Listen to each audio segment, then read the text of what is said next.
Hello to my extended family, সবাই তোমরা কেমন আছো বলো তো? নিশ্চয়ই খুব ভালো আছো। তোমাদের কাছে ফিরতে 4টে দিন সময় লেগে গেল। আসলে একটু ব্যস্ততার কারণে এডিট করার সময়ই হচ্ছিল না। ফাইনালি সবটা গুটিয়ে নিয়ে আবার হাজির হলাম। আজকে আমরা কোথায় আছি বলো তো? থাম্বনেল দেখে নিশ্চয়ই বুঝতে পেরে গেছো। আজকে আমরা এমন একটা জায়গায় আছি যেখানে ভগবান হনুমান বা হনুমানজি যখন ভগবান রামের ভাই লক্ষ্মণকে বাঁচানোর জন্য জীবন রক্ষাকারী ভেষজ সঞ্জীবনী নিয়ে দুনাগিরি পর্বতে উড়ে যাচ্ছিলেন, তখন তিনি কিছুটা সময় এই স্থানে বিশ্রাম নিয়েছিলেন। অন্ততপক্ষে লোকমুখে তেমনটাই শোনা গেছে। আমরা আছি সিকিমের রাজধানী গ্যাংটকের একদম উঁচু একটা পাহাড়ের ৭,২০০ ফিটের একটা অল্টিটিউডের ওপরে এই মন্দিরটি রয়েছে। ১৯৫২ সালে প্রতিষ্ঠা হয় এই মন্দির। অসম্ভব দুর্গম একটা রাস্তা পেরিয়ে কিন্তু এখানে পৌঁছতে হয়। ওখানকার গাড়ি চালক যারা আছেন তারা তো বলেন যে এই রাস্তায় গাড়ি চালানো নাকি বেশ কঠিন। তবে অ্যাজ আ ভিউয়ার বা অ্যাজ আ প্যাসেঞ্জার আমি কিন্তু ভীষণ এনজয় করেছি। একদম অজগর সাপের মতন আঁকা বাঁকা পথ ধরে সোজা ওপরে উঠে যেতে হয়।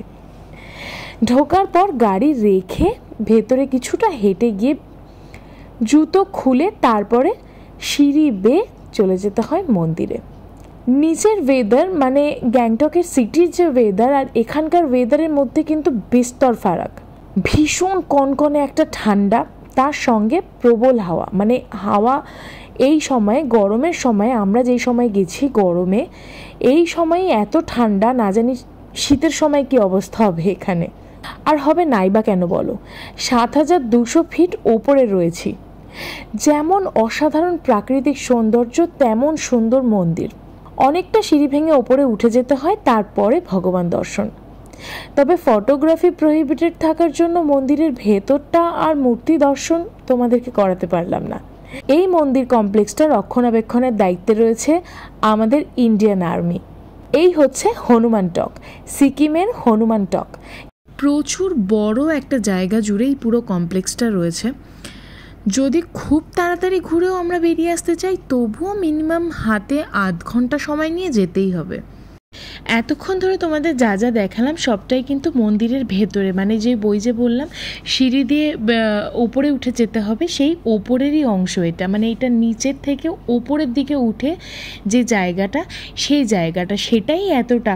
আমি জানি তোমাদের হয়তো অনেকক্ষণ ধরে মনে হচ্ছে একই রকমের লাগছে, কিন্তু একই রকমের না, প্রত্যেকটা জায়গা আলাদা আলাদা। এখন আমরা যেখানে যাচ্ছি এটা হচ্ছে একটা ভিউ পয়েন্ট, মানে হনুমান টকের ভিউ পয়েন্ট। কি অসম্ভব সুন্দর প্রাকৃতিক সৌন্দর্য না। এই হনুমান টকই কিন্তু আমরা এর আগের ভিডিওতে, মানে তাশি ভিউ পয়েন্ট যেটা ছিল, সেখান থেকে আমরা টেলিস্কোপে দেখেছিলাম। এখন আমরা সেই জায়গাটাতে রয়েছি। মানে ফিলিংসটাই অসাধারণ সত্যি কথা বলতে। আর এত ঠান্ডা, এত ঠান্ডা, আমরা তো গরমের কাপড় না নিয়েই ওপরে উঠে গেছি। ওপরে উঠে বুঝতে পেরেছি যে কতটা ভুল করেছি আমরা এইভাবে এসে। তো যাই হোক, তোমরা দেখেই বুঝতে পারছো কতটা সুন্দর প্রাকৃতিক দৃশ্য, কতগুলো পাহাড় এখান থেকে দেখা যাচ্ছে। আর সবাই এখানে দাঁড়িয়ে ফটো তোলা, ফটো সেশন যেটা হয় সেটা সবাই করছিল।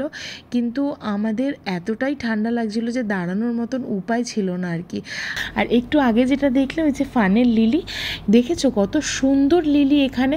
মানে তোমাদের সাথে না শেয়ার করে থাকতে পারছি না। ফুল গাছ এখানে এত অসম্ভব সুন্দর সুন্দর ফুল গাছ। তো এই হচ্ছে মন্দিরের পুরো টোটাল ভিউটা তোমাদের সাথে শেয়ার করলাম। কেমন লাগলো অবশ্যই আমাকে কিন্তু কমেন্ট করে জানিও। আর এইখানে দেখছো আমার দিদিকে দৌড়ে দৌড়ে দৌড়ে দৌড়ে নিচে নামছে। আসলে এখানে এই মুহূর্তে মানে আমি এবং আমার হাজব্যান্ড এবং আমার বাচ্চা, আমরা 3 জন মিলে চলে গেছিলাম নিচে। তার কারণ ওর এতটাই ঠান্ডা লাগছিল যে ওর হাত পা সব না নীল নীল হয়ে যাচ্ছিল। তো আমি তো খুব ভয় পেয়ে গিয়ে তাড়াতাড়ি করে নিচে নেমে চলে গেছিলাম। আর দিদিরা এই এখন হচ্ছে নামছে। তো এটার দুটো রাস্তা রয়েছে। একটা হচ্ছে তুমি সিঁড়ি দিয়ে নামতে পারো, আর যদি সিঁড়ি দিয়ে নামতে তোমার অসুবিধা হয় তাহলে এরকম প্লেন একটা জায়গা রয়েছে যেখান দিয়ে খুব সহজেই দৌড়ে দৌড়ে নেমে যাওয়া যায়। আজকের ভিডিওটা কিন্তু ডেইলি ভ্লগের থেকে একটু অন্যরকম রাখার চেষ্টা করেছি, মানে একটু ইনফরমেটিভ ভিডিও রাখার চেষ্টা করেছি। তোমাদের কেমন লাগলো অবশ্যই কমেন্ট করে জানিও। যদি ভালো লাগে একটা লাইক করে শেয়ার করে দিও। আর হ্যাঁ, সাবস্ক্রাইবের বাটনটা ক্লিক করতে ভুলো না, আর পাশে থাকা বেল আইকনটাও ক্লিক করতে ভুলো না। তো আজকের মতন ভিডিও এই পর্যন্ত, দেখা হচ্ছে খুব তাড়াতাড়ি নেক্সট ভিডিওতে। তো ততক্ষণ খুব ভালো থেকো, সুস্থ থেকো, আর আমাদের সাথে ঘুরতে থেকো। আর হ্যাঁ, চ্যানেলে চোখ রাখতে কিন্তু ভুলো না। এমজি মার্গ ঘুরে আজকের পুরো দিন আমরা বাইরে সাইট সিন করে এমজি মার্গ ঘুরে খাওয়ার খেয়ে এখন আমরা আপাতত কিছুক্ষণের জন্য হোটেলে চেক ইন করছি। আর আমার ফোন হয়ে গেছে সুইচ অফ। এখন আমি আমার এই যে ভাগনার ফোন থেকে করছি আমার ভাগনার ফোন থেকে শ্যুট। এখন যাব, গিয়ে চার্জ দেবো ফোনে, চার্জ দিয়ে তারপরে একটু রেস্ট করে মামাকে খাইয়ে তারপরে আবার আমরা বেরোবো। তো আজকের মতন এই পর্যন্ত, দেখা হচ্ছে আবার কালকের ব্লগে। কালকে আমরা যাব নাথুলা পাস অব্দি যাবো না, আমরা যাবো ছাঙ্গু অব্দি। তো কালকে আবার দেখা হচ্ছে। আজকের মতো গুড নাইট।